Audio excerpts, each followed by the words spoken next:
Travelers already use their cell phones to play games and to surf the web, but not everyone is excited about being able to talk on the phone during a flight. Open Pantry hosted its annual Thanksgiving meal today, but before dinner was served at the High School of Commerce, some volunteers personally delivered dinners to those who couldn't make it. The substance abuse bill would crack down on the number of opioid prescriptions written by physicians and filled by pharmacists. Doctors say statins work best for patients who already have heart disease and high cholesterol.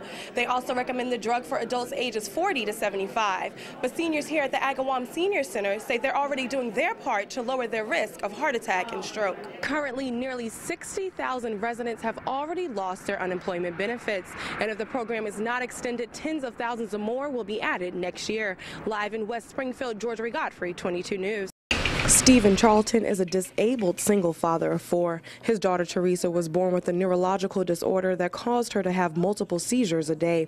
She underwent surgery to remove half her brain and is now unable to eat, speak, or walk. They have no transportation and can't run errands or make appointments. The Charltons have entered a contest that will award wheelchair-accessible vans. Safety factor for me because of my own disability, getting in and out of the car.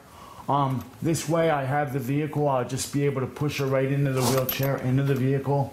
It'll help me out so much, and it'll help me to be able to continue taking care of my daughter. Teresa's godmother told 22 News this is not about a van, it's about bringing a community together to show love, affection, and support for a family in need.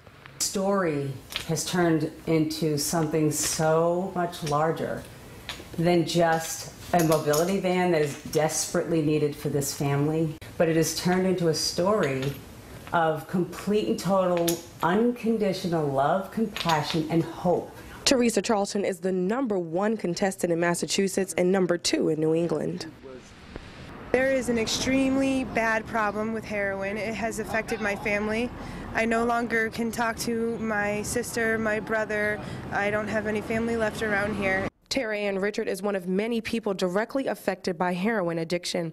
State lawmakers wrote a substance abuse bill to attack the heroin problem. The bill would toughen the state's prescription drug monitoring program and require pharmacists to offer non-addictive medication as a substitute for opiates. Richard told 22 News a bill like this can't come soon enough.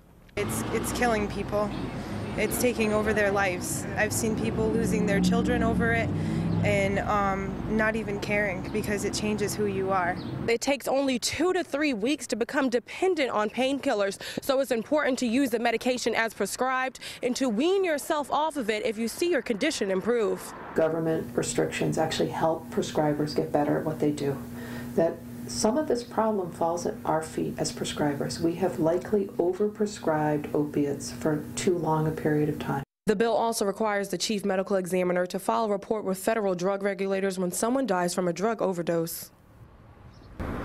The Rusher family is one of the hundreds of homeless families living in state-funded motels in western Massachusetts. 2 adults and a toddler share a queen-size bed. When they arrived at the Quality Inn in Greenfield at the beginning of the year, they never expected to be here this long. But Fred Rusher wants more help from the Housing Authority in their search for permanent housing.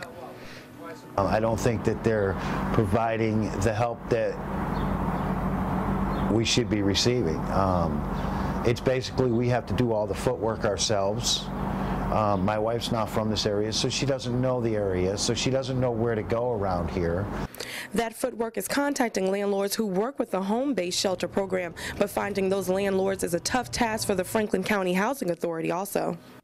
The executive director told 22 News it's almost impossible for the agency to have a relationship with every landlord in Franklin County, and employment and even relocation may be a family's best option for finding permanent housing. We will often ask, well, do you have any relatives that you could stay with while you're waiting for housing? In some cases, we can use that home-based assistance to help them share an apartment with family or friends. Families in the shelter-based program receive $4,000 to help pay for rent, security deposits, and other costs.